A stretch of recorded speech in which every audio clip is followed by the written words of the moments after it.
Olá pessoal, nesse vídeo nós vamos resolver a questão número 30, a última questão da prova de matemática do vestibular da UFSC 2018, e o item 01 nos diz que a turma de alunos do terceiro ano da escola rumo à UFSC organizou a festa de formatura ao custo total de R$ 7.200.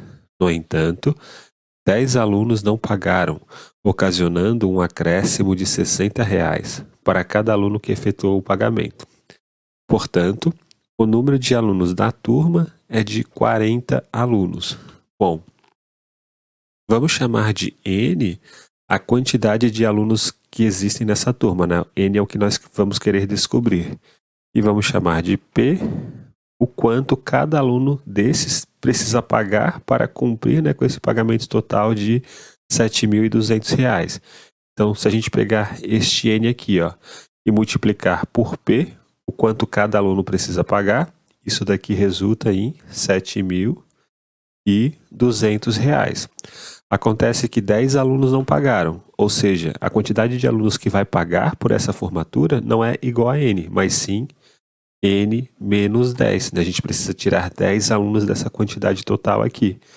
Só que agora esses N menos 10 alunos vão ter que pagar não agora P reais, vão ter que pagar P mais 60. Né? Então, se a gente multiplicar N menos 10 vezes P mais 60, isso aqui vai ter que dar os R$ 7.200. E agora nós vamos desenvolver esta expressão aqui, ó. Como que fica o desenvolvimento dessa expressão? A gente usa a propriedade distributiva aqui, e daí fica N vezes P mais 60N menos 10P menos 600 igual a 7.200. Só que o N vezes P e o 7.200 é a mesma coisa, né? N vezes P é 7.200. Então a gente pode cancelar este valor aqui com este valor, né, que representa o mesmo número. Então ficamos com 60N menos 10P menos 600 igual a zero. Daí a gente passa este valor aqui para o lado direito. Daí ficamos com 60N igual a 10P mais 600. Podemos pegar essa expressão e dividir por 10, daí fica 6N igual a P mais 60. Então, 6N é igual a P mais 60. E agora nós podemos pegar essa informação aqui, ó, e multiplicar por N dos dois lados. Então, quando a gente multiplicar por N dos dois lados aqui, ó, vai aparecer 6N ao quadrado igual a N vezes P mais 60 vezes N. Eu só peguei isso daqui e multipliquei por N dos dois lados. Então, ficamos com 6N ao quadrado igual o N vezes P, ó, ele vale 7.200. Então, vai ficar 6N ao quadrado igual a 7.200 mais 60N. Em outras palavras, nós temos uma equação do segundo grau.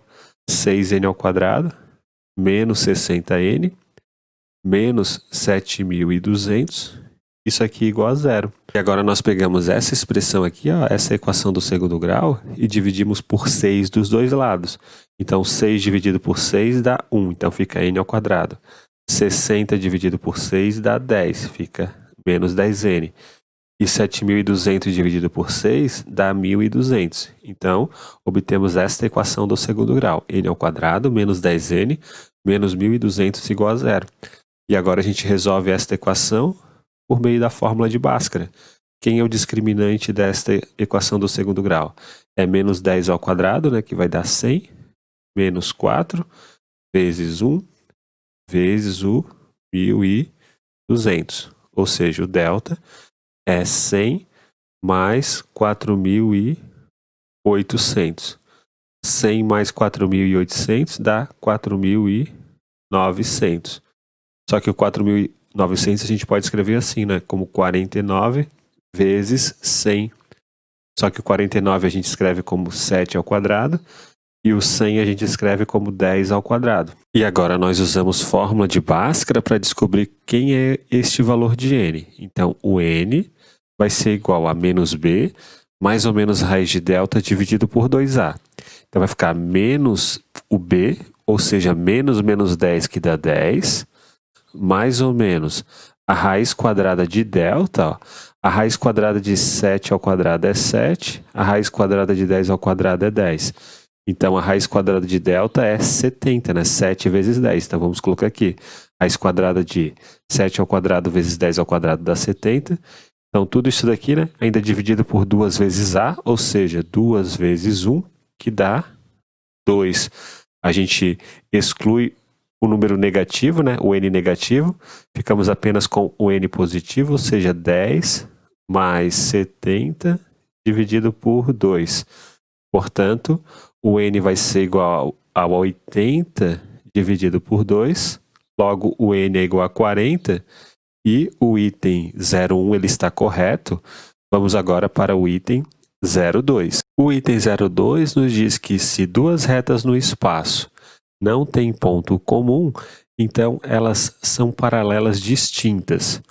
Bom, se fosse no plano, duas retas no plano não tendo ponto comum, então de fato elas são paralelas distintas, mas como nós estamos no espaço, existem as retas reversas. Retas reversas não possuem ponto em comum e não são paralelas. Então, vou pegar aqui, por exemplo, o cubo. Ó. Essas duas retas, verde e vermelha, elas são retas que não se cruzam jamais, mas elas não são paralelas. Elas são retas reversas. E, portanto, o item 02 ele está incorreto. Vamos para o item 04. O item 04 nos diz que uma esfera é seccionada por um plano a uma distância de 4 centímetros de seu centro. A secção gerou uma circunferência cujo raio mede 2 raios de 5 centímetros. Então, o volume dessa esfera é igual a 288 π centímetros ao cubo. Então, vou colocar aqui no quadro uma planificação dessa esfera e do plano. Então, aqui nós temos a esfera que está planificada, com o seu centro aqui neste ponto, e esse plano é um plano azul que está seccionando a esfera. É como se você estivesse vendo essa esfera bem de frente. Então, você só está enxergando uma linha do plano.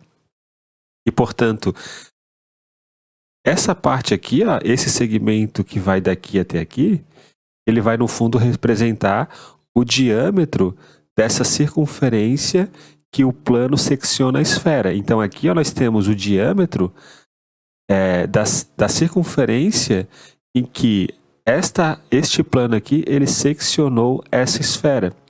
E, segundo o enunciado do problema, esse diâmetro aqui, ó, ele vale 4 raios de 5, né? Porque o raio vale 2 raios de 5.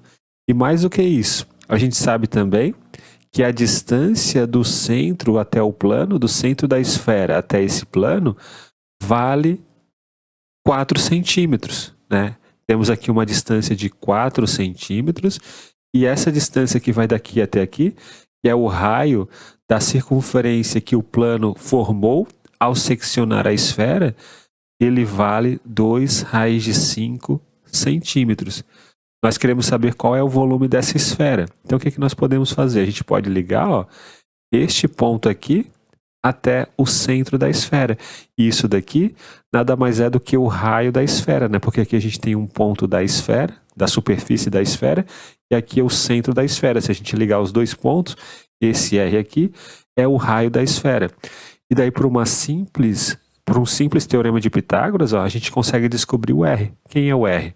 O R é a hipotenusa deste triângulo retângulo aqui, ó. Então, nós temos que o R ao quadrado é igual a 4 ao quadrado mais 2 raiz de 5 ao quadrado. Ou seja, R ao quadrado vai ser igual a 16 mais 2 ao quadrado dá 4, raiz de 5 ao quadrado dá 5. Então, nós temos que R ao quadrado é igual a 16 mais 20 R ao quadrado vai ser igual a 36, ou seja, R é igual a 6, né? Se a gente extrair a raiz quadrada dos dois lados, obtemos que R vale 6. Ou seja, qual vai ser o volume da esfera? Bom, a fórmula do volume da esfera é essa daqui, ó. É 4 terços de π vezes R ao cubo. Então, o volume vai ser 4 terços vezes π vezes. O R ao cubo é o 6 ao cubo, né? Só que 6 ao cubo é 6 ao quadrado vezes 6. Então, a gente pode escrever assim, ó, 6 vezes 6 ao quadrado, né? Isso daqui é o 6 ao cubo, que é o raio da esfera ao cubo. O volume vai ser, portanto, igual a 4 terços, né? Na verdade, a gente pode pegar esse 6 aqui e dividir por esse 3, dá 2. Então, vamos ficar com 4 vezes π vezes 2 vezes 36. Logo, o V vai ser igual a 4π vezes 72. 72 vezes 4 dá 288. Então, ficamos com 288π centímetros ao cubo, que é o volume dessa esfera. E, portanto, o item 04 ele está correto. Vamos agora para o item 08. O item 08 nos diz que se h é a medida da altura de um triângulo equilátero, então sua área pode ser expressa em função de sua altura através da função a de h igual a raiz de 3h ao quadrado dividido por 3. Então, vou colocar aqui no quadro um triângulo equilátero de lados iguais a L, e essa altura aqui, em azul, ela tem medida igual a h segundo o enunciado do problema. Então, nós sabemos que, dado um triângulo equilátero, a sua área é dada por essa expressão, por L ao quadrado, raiz de 3, tudo isso dividido por 4. Mas a gente pode reescrever essa expressão assim, ó, como L ao quadrado vezes a fração raiz de 3 dividido por 4. Bom, agora olhe para este triângulo, ó. Este triângulo aqui, ele é um triângulo retângulo de hipotenusa L, um dos catetos é H. Quanto que vale este outro cateto? Bom, a gente sabe que esta altura, né, de um triângulo equilátero, ela também é mediana. Então, esta medida aqui, ó, que vai daqui até aqui, ela vale L sobre 2, né, porque este lado aqui vale L. Então, aqui nós temos uma medida igual a L dividido por 2, que vai daqui até aqui. Então, a gente usa agora o teorema de Pitágoras para este triângulo aqui. Então, temos L ao quadrado, né, hipotenusa ao quadrado, igual a H ao quadrado, mais L sobre 2 ao quadrado, né? O quadrado da hipotenusa é igual à soma dos quadrados dos catetos. Então, nós temos L ao quadrado igual a H ao quadrado, mais L ao quadrado dividido por 4. Daí nós passamos o L ao quadrado sobre 4 para a esquerda, daí ficamos com L ao quadrado menos L ao quadrado sobre 4 igual a H ao quadrado. Agora, este L ao quadrado a gente pode escrever como 4L ao quadrado sobre 4, né? 4 dividido por 4 dá 1. Daí a gente subtrai, né? Faz essa fração aqui menos essa, mantemos o denominador que é 4 e fazemos este numerador aqui menos esse. 4L ao quadrado menos L ao quadrado dá 3L ao quadrado. Então, 3L ao quadrado sobre 4 vale o H ao quadrado. E agora, a partir dessa expressão, a gente pode isolar o L. Então, disso daqui, ó, passando 4 para cá, multiplicando H ao quadrado e passando 3 dividindo, nós vamos obter que o L ao quadrado vai ser igual a 4H ao quadrado dividido por 3. Esse daqui é o L ao quadrado que nós vamos substituir nessa expressão, ó. Então, substituindo o L ao quadrado, que é 4H ao quadrado sobre 3, aqui, o que nós vamos obter? Obteremos que o A vale o L ao quadrado, que é isso daqui, é 4H ao quadrado dividido por 3, vezes o raiz de 3 dividido por 4, vezes o raiz de 3 dividido por 4. E daí nós podemos cancelar este 4 com este 4. Fica no numerador raiz de 3h ao quadrado. E no denominador sobra apenas o 3. De maneira que o A, de fato, ele vale raiz de 3 vezes L ao quadrado, ou melhor, vezes H ao quadrado, dividido por 3.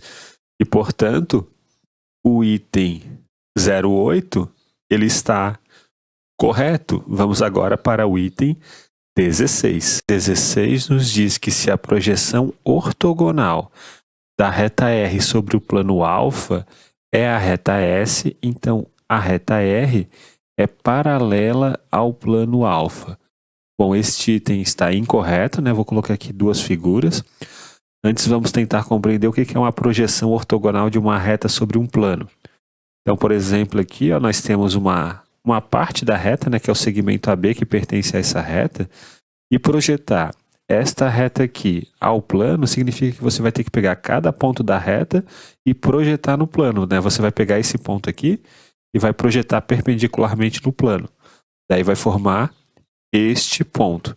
Você vai pegar este outro ponto da reta e vai projetar ortogonalmente no plano, né? Então vai encontrar este ponto no plano. Então, fazendo isso para cada ponto da reta, a gente encontra esta reta aqui, ó. E perceba que a reta AB, ela não é paralela ao plano, né? Então, se a projeção ortogonal da reta R sobre o plano alfa é a reta S, então R é paralela ao plano? Não. Essa reta aqui, ela não é paralela ao plano. E a gente consegue obter, né, a projeção ortogonal desta reta sobre o plano, que é esta reta aqui, né? Aqui nós temos um outro caso, né, um outro exemplo de uma reta que é perpendicular a um plano, e aqui nesse caso a projeção ortogonal desta reta sobre esse plano é apenas um ponto, né, porque essa reta já é perpendicular ao plano. Então, para cada ponto que eu pegue, eu vou ter que projetar este ponto no plano. Daí vai chegar nesse ponto P. Se eu pegar um ponto aqui de baixo, né, e projetar no plano, vou chegar nesse ponto P também, e assim por diante. Então aqui a gente tem o caso de um exemplo, né, em que a projeção da reta no plano é um ponto, porque essa reta é perpendicular ao plano, e aqui nós temos o contra-exemplo para o item 16. Né, temos uma reta, cuja projeção ortogonal é esta reta aqui, ó, e esta reta ela não é paralela ao plano, e portanto o item 16 ele está incorreto. Portanto, nessa questão nós tivemos 01, 02, 04, 08 e 16. Nós vimos que o item 01 era falso, ou melhor, vimos que o item 01 era verdadeiro, que o 02 é falso, que o 04 era verdadeiro, que o 08 era verdadeiro e agora que o 16 é falso. O somatório, portanto, é 8 mais 4, 12, mais 1, 13. Daí terminamos a prova do vestibular da UFSC 2018. Então é isso, pessoal. Um grande abraço a todos e até mais.